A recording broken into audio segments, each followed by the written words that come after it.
Greetings, beloveds.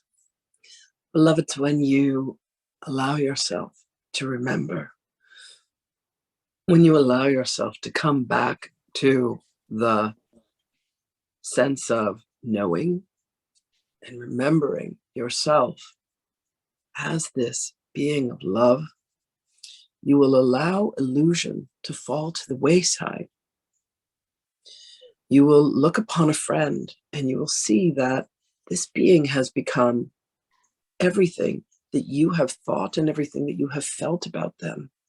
They come to you as a blank canvas. They come to you raw, full of love, full of hope, full of life. And if you begin to judge them, you begin to define them. And as you begin to define them, you begin to criticize them. And all that you have done, beloveds, is project a movie from your minds onto this blank canvas of this being. You may not see it as clearly as you would in a friend, but look upon a beloved, one that you have brought close to you, one that you have said, this is a member of my tribe. You know, this may be a parent, this may be a child, this may be a spouse. Look to see what it is that you have drawn about how they are, how they interact with you, buttons that you allow them to push, and truly come to understand and respect, beloveds, that all you have done is allowed them to come into your world to help you see where you still are holding on to judgments and valuations, opinions and criticisms of yourself that through the dualistic nature of this reality are projected onto them. And then you say, you should not be doing this. I don't like the way that this happened. Please change this about yourself.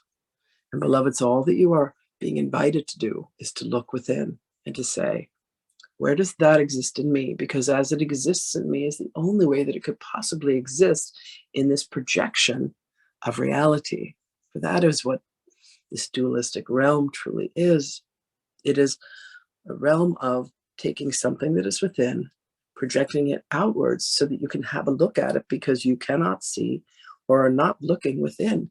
And beloveds, all that we have ever done, all that beloved Yeshua has ever said to you is, go within. The kingdom lies within. The queendom lies within.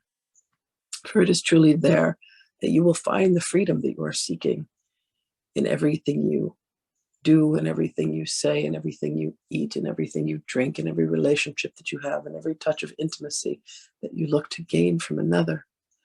The places where you look to have anyone or anything or any circumstances fulfill you, thinking that you yourself are not capable.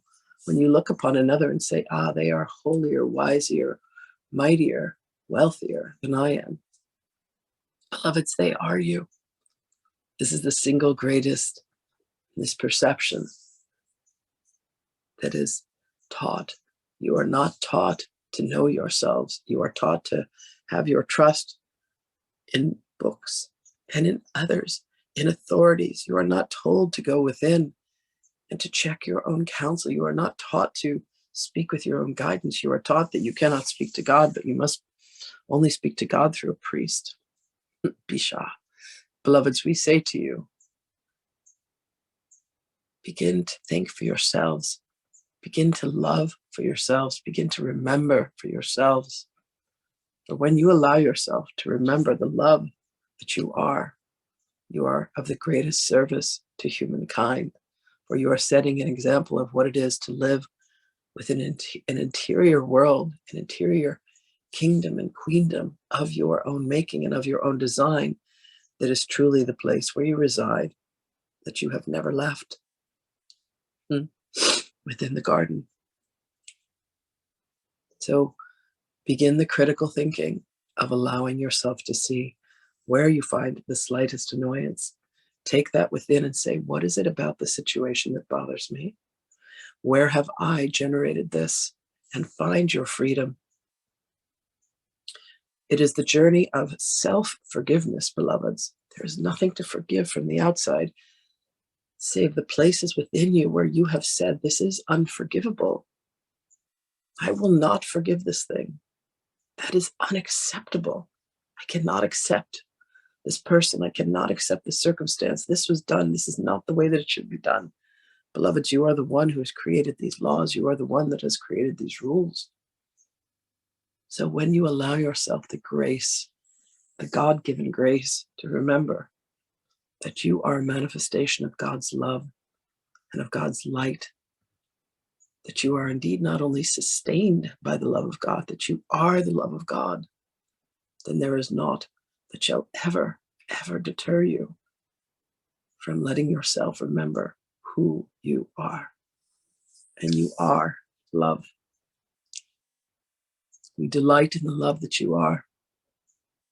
When you forget, beloveds, ask, who am I? And allow us to remind you.